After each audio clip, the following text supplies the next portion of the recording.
Hi, I'm Tony with SNOWVENTCO, the founder of this snow-proof roof vent.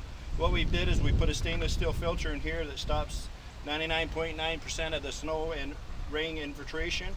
I put 5 legs. I made this vent thicker, and this one here is actually an intake vent. It has a water deflector. It goes on your roof 2 feet up from the inside wall or 4 feet from your edge of your roof. So I'll go ahead and show you how to install this. I've already pre-cut the hole. It's a 7 1/4 by 7 1/4, adding up to a 50 square inch flint.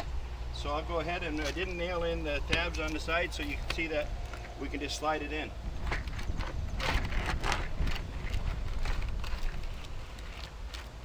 And normally you just want to level it with the course of your shingles, and we'll go ahead and put some nails in it now.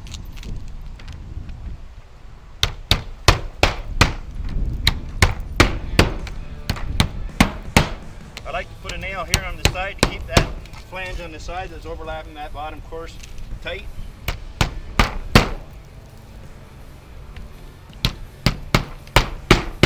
And be sure that you have to lift up this side nail because we are a thicker vent and we want to make sure that this side stays down.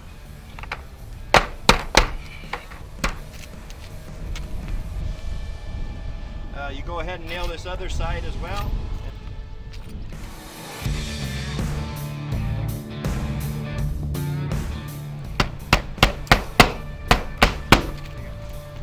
This shingle has to be open enough for me to get nails under it.